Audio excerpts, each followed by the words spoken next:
Come for the bread, stay for the politics. I'm Ben Walsh, and this is Let Them Eat Bread. Welcome back to Let Them Eat Bread, everyone. Today, we are going to finish making our no-knead instant yeast white bread. So, I'm about to show you the work product from last night and explain a little bit how it got there. So this is our lovely and beautiful dough from last night. You can see that it is still in its bowl here. So what we're going to do, I'm going to let it kind of come to temperature just a little bit before I roll it out and tell you a little bit about what I did to this bread. So first of all, we took our wet ingredients. We took our yeast, which was 1.5 tablespoons of instant yeast, and we took 3 cups of warm water, about 100 degrees, or the pinky test. Remember, the pinky test is the water should be warm enough that when you dip your pinky in it, you'd want to take a bath in the water, okay? If you have an instant read thermometer, though, about 100 degrees or 105 degrees is really what we're looking for. Next, we stirred our yeast and our water together in a bowl and let that set for just a moment. Now, because it's instant yeast, we're not blooming it, so you don't have to worry about the water getting particularly cloudy or a little foam appearing above the yeast and water mixture. That's not going to happen with instant yeast, so you really don't have to worry about it. Instead, you're just leaving that long enough so that you can prepare your flour and salt. So you're going to take 6.5 cups of flour and 1 tablespoon of kosher salt or table salt, although I always use kosher salt. And you're going to combine those in a separate bowl. Then, as soon as they're combined, you're going to take that flour mixture and pour it into your water mixture and your yeast mixture and keep stirring until no dry spots remain. Now, what this means is when you pour it in originally and start mixing, you're going to have clumps of flour that stick to the sides of the bowl. These will be little kind of white clumps, and sometimes they'll stick together a little bit more than others. Just take your wooden spoon or your dough or whatever you're using to mix it and just start to use the dough to scrape away at the sides of the bowl, thus giving you a bowl with no type of, with no specific patches of flour left. It will not look like a dough. Resist the urge to knead it. You are not supposed to knead it. Just make sure that it looks like it has a little bit of moisture in it and it's more or less one mass. At that point, you're going to take your plastic wrap and paint using a spoon, your hands, or a paintbrush, a tiny bit of olive oil. I say a teaspoon, but you may not even need that much. Be very conservative here. You want to make sure that no matter what, you are not putting too much oil on because it will seep into the bread. The only reason we're putting the oil on here is to make it easier to take the plastic off when we're finally ready. Once you've covered it with plastic, throw a towel on it and set it for 2 hours at room temperature. Now this can go as long as 5 hours, but if it looks like your bread is starting to outgrow its bowl, that's a good indicator that it's mostly risen and that you'll want to, at this point, put it in the refrigerator. Now, the option for the original recipe says that you can bake it right away. You can start the baking process right away, as in what we're going to do today, right after you finish mixing the dough. But I found actually that the dough becomes much more easy to work with if you set it in the refrigerator for a couple hours. I prefer to do it overnight, so that way I can, late on Friday, just kind of mix together a dough, chuck it in the fridge, not think about it, and then of course come back today to make this beautiful bread with you, okay? So that being said, we're going to uncover our dough here and get rid of our plastic. Okay, and we're going to move this onto a flour board. So let's take some bread flour here and now remember, whatever you do with this bread, don't knead it. Don't punch it down. The whole purpose of this is to be very kind of low, low amounts of work here. It takes a lot of time. It can take a lot of time, but the bread is really rewarding. So I'm just using a spatula here to just spread out some of my flour, and you'll see why in a moment. And then I'm going to put some more flour on my spatula as we remove the dough from the bowl here. So we're just going to pour it out.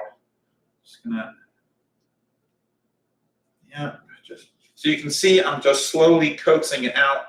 There is no oil in here to help with sticking. So if you get to a part where it's particularly sticky, just put your hands or your spatula back in the flour and you will help to coax it out. I also found that it is easier to do this step if it's been in the fridge overnight. So we're just gonna finish doing that. We're gonna put it on our floured surface here. You can see that once I've unstuck most of it, it really just wants to come out, which is great. Alrighty, so we have our massive dough here. Put this in the sink. You don't really need this either, but I'm going to keep it out just in case. So now you're going to take some flour on your hands and you're just going to slowly, using the same cupping method we always use, coax it into a ball.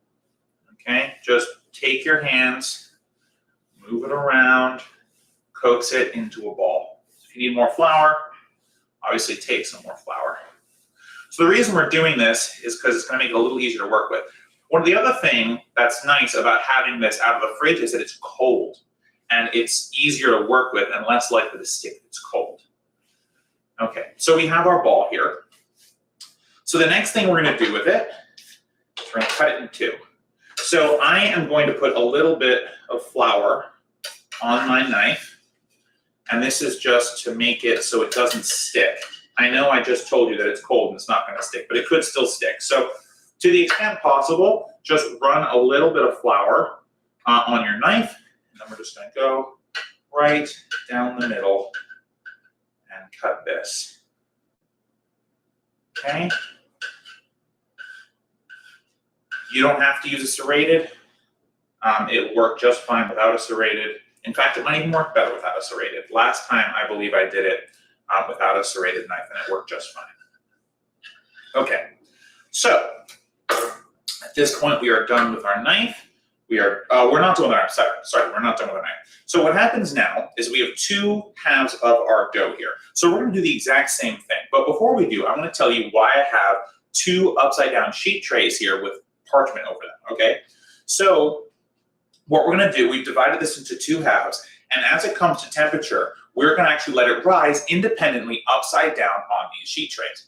And the reason we're doing it upside down is essentially we're going to quickly slide these off into our prepared sheet tray in the oven, which we will preheat during the politics section. And once we do that, it'll be hot enough so that it will give us a nice brown crust as soon as we move this parchment from these cool boards to the very hot board, okay? So for now, we're just gonna do the same basic thing. We're gonna shape these into a ball, just using the cupping mechanism here. Flip it over if you want.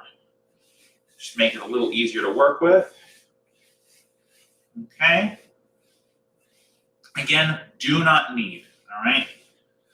All right, so our first round here, we're gonna just take that.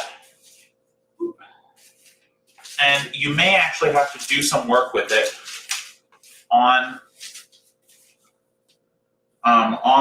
the tray. So if you do, just get a little bit more flour into your hands and just shape it the way you want to. If you're really having difficulty with this stage, you can tape your plastic down to the board, okay? But you shouldn't really need to do that. So once again, we're gonna take our hand with some flour.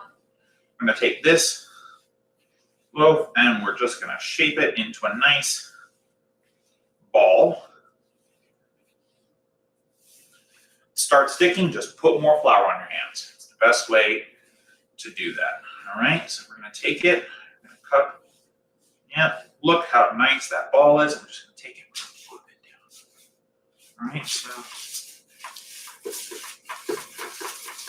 I'm just gonna keep creating that ball. So we've got two balls now. I'm gonna reshape this one just a little bit so it's more the shape I want it to be, which is a sphere. Actually, let's take it back on here a little bit because it is not as nice a shape as it could be.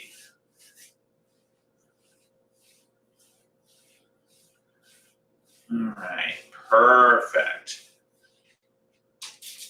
All right, I'm just gonna, same thing as last time. All right, let's let's weight this down just a little bit. All right, so we have 2 lovely bread balls here, okay? So the next thing we're gonna do is we're gonna take our knife once again. Now the recipe says you can cut this before or after we do the rising, but we're gonna cut it before because when I've tried it, that is the way that this worked best. So we're gonna take our knife, coat it with flour, and this is just for design. So if you have a lamb, instead of using a knife, feel free to use a bread lamb. If you want, they're fairly inexpensive. You can buy them in a lot of places, but we're gonna just do 3 slashes across while we let these rise, okay? So we're gonna do 1 slash, 2 slash, 3 slash, okay? And this is just to give our bread a nice look. Once again, 1 slash, 2 slash, 3 slash. Now you want these slashes to be about, half an inch deep into the bread. So if you are slashing with a serrated knife, you may need to go the other way as well to make sure that slash is exactly the depth that you want it, okay? So I'm gonna do that, all right? So you get those nice slashes on bread, right? That's what we're doing here. All right, so now we are gonna let these rest, and we're gonna do our politics segments for about 1 hour and 15 minutes. 35 minutes in, we're gonna set our ovens to 450 degrees. What that is going to allow us to do, so in the oven right now, I have a large sheet tray turned upside down. What we're gonna do, once this is fully hot, we're not gonna take it out again, but once the oven is preheated, and it preheats for about 20 minutes, so that this gets nice and hot, we're gonna slide these pieces of parchment onto this so that the heat from it can create a nice crust on the bottom. While we do that, oops, sorry about the noise. While we do that, we're gonna take our bottom rack and we're going to put in a pan there, and we're gonna let that get nice and hot with the tray. So once we do that, once it's fully preheated, and it's been preheating for about 20 minutes with the end of our politics segment, we're gonna take some boiling water. I have an electric water heater here. I will start boiling the water a couple minutes before, well, I'm gonna start boiling the water when we end. So that'll be ready in a couple of minutes. Then what we're gonna do is, well, I'm gonna instruct you on how to bake this, okay? So this is actually a really easy bake, and we're just gonna move forward from there. So if you did it the refrigerator method, you're gonna wanna put about 1 hour and 15 minutes on the clock to allow these to grow appropriately in size. Now, if you've done it not right out of the refrigerator and this dough is not cold, then you are welcome to only do it for about 40 minutes, and that should be plenty of time for your bread to rise, okay? So I'm gonna put this in the lower rack of our oven, and we will get to politicking. So set your timers and let's get going.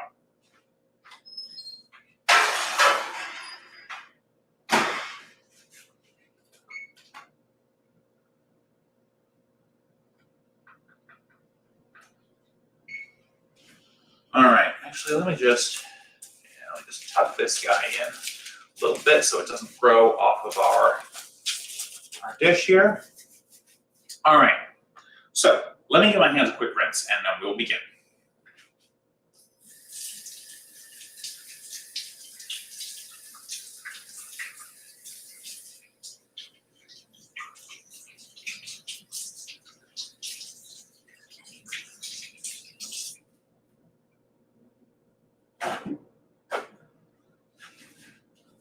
So at this point, we no longer need our knife or our spatula, so you can throw them in the sink if you want. All right, give me 1 second and we'll be ready to go. My beautiful face again.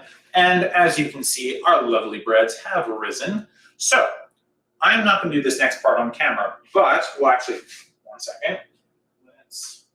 If you are going to boil water to put in your pan, start boiling it now, okay?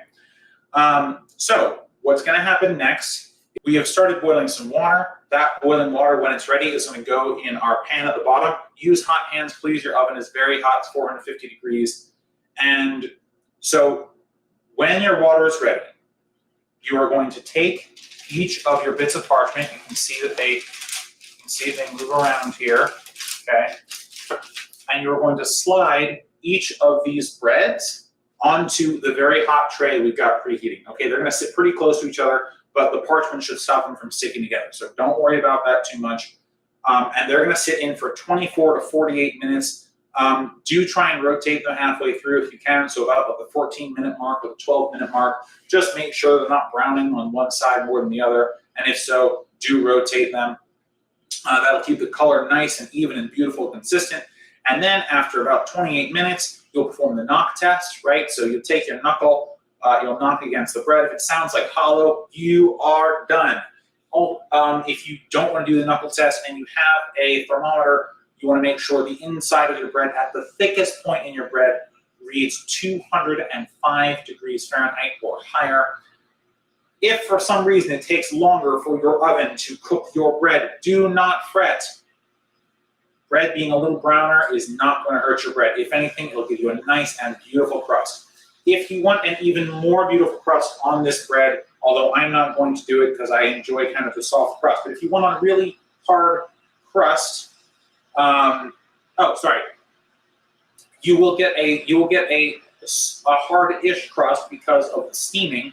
We're using the boiling water to create a steam bath. But if you want your crust to be even harder, you just take a paintbrush and spritz a little bit of water on a paintbrush or a spoon and spritz a little bit of water onto your bread, being careful not to deflate it and being careful not to pump the air out of it, because the air that's in it now is going to help it grow and become really nice and beautiful. All right, guys, that is all for this week. Thank you so much for joining. I will see you next time. We will not be making an episode next week for the July 4th U.S. holiday. We will have our next episode.